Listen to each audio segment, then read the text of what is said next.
Feminism isn't just one thing. Why the wave framework still matters. Understanding the different waves of feminism matters because feminism is not a single idea, strategy, or moral position. It is a long-running argument about power, inclusion, and what real change entails. Each wave emerged in response to the limits and failures of the one before it, carrying forward both hard-won progress and unresolved harm.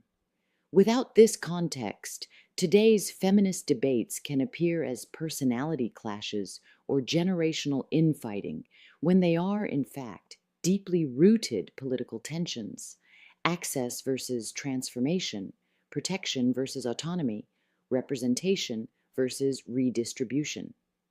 This post is the first in a series examining those waves, starting at the beginning with first wave feminism, because you can't understand where feminism is stuck without understanding where it started.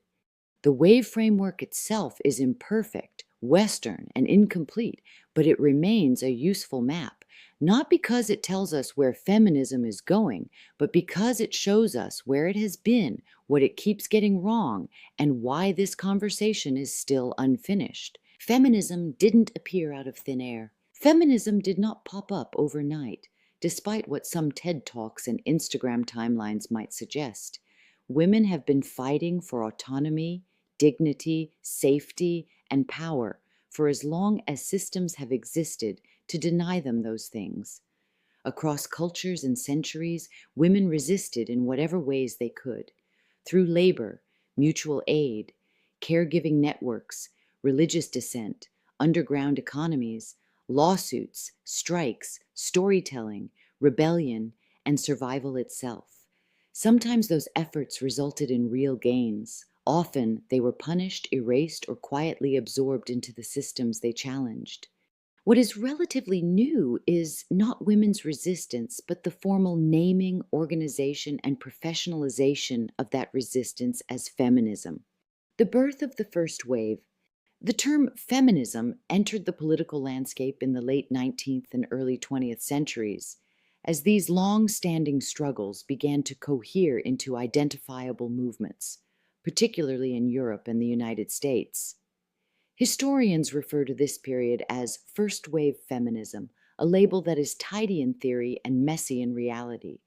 It reflects a movement shaped by its time, its geography, and its proximity to power. First-wave feminism was not a comprehensive liberation project.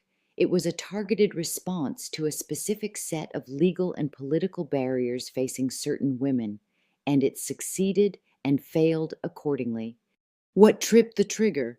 First-wave feminism did not emerge because society suddenly became enlightened about women's rights.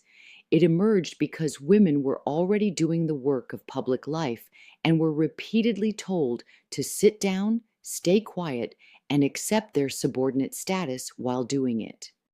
In the United States and much of Europe, the immediate spark came through women's involvement in the abolitionist movement. Women organized petitions, raised funds, ran meetings, and spoke publicly against slavery, only to discover that their political usefulness did not translate into political standing. They were welcome to serve but not to lead, to advocate but not to vote, to fight for freedom but not to claim it for themselves. That contradiction became impossible to ignore in 1840, when women abolitionists were barred from full participation as delegates at an international anti-slavery convention. The message was unmistakable: thank you for your labor. Now know your place. From that exclusion arose a growing realization that women could not secure justice for anyone, including themselves, without legal recognition as independent persons. When this collided with rapid industrialization, urbanization, and women's increasing participation in wage labor under laws that still treated them as legal dependents, the tension became unsustainable. First-wave feminism was triggered by a destabilizing truth. Women were essential to public life, but invisible under the law. Who led the movement and who didn't? First-wave feminism was led primarily by white, middle, and upper-class women. Yes, Wealthy ones, educated ones, women with social standing, leisure time, and access to political networks through churches, reform societies, and family ties to power. This was not incidental. Organizing nationally required money, literacy, mobility, and respectability. The women most able to claim those resources were already closest to institutional power, and so they became the movement's public face and dominant voice. At the same time, Black women, Indigenous women, working class women, immigrant women, and formerly enslaved women were organizing, resisting, and theorizing liberation, often in more dangerous and materially risky ways, yet they were routinely sidelined, tokenized, or excluded from leadership within mainstream suffrage organizations. When racial justice complicated political strategy or threatened alliances with white male power, many white suffrage leaders chose expediency over solidarity. This tension became explicit after the Civil War, when some white feminists opposed Black men gaining the right to vote before white women and made openly racist claims about who was fit for citizenship. Equality for much of the movement had boundaries, and those boundaries were racial and class-based. What first wave feminism actually solved.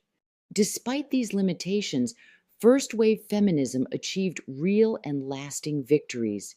It fundamentally altered women's legal status by challenging doctrines such as coverture, which rendered married women legally invisible. It secured property rights, expanded custody rights, opened access to education and professions, and, most famously, won women the right to vote in many countries. These were not symbolic wins. Legal personhood mattered. Citizenship mattered. The ability to own property, sign contracts, and participate formally in political life reshaped women's relationship to the state, to work, and to survival. First wave feminism also accomplished something subtler but equally important. It normalized the idea that women could organize publicly, collectively, and unapologetically around their own interests. It built infrastructure, organizations, publications, conventions that future movements would inherit, critique, and transform. The problems it created and left behind. But the movement's narrow focus was both its strength and its weakness.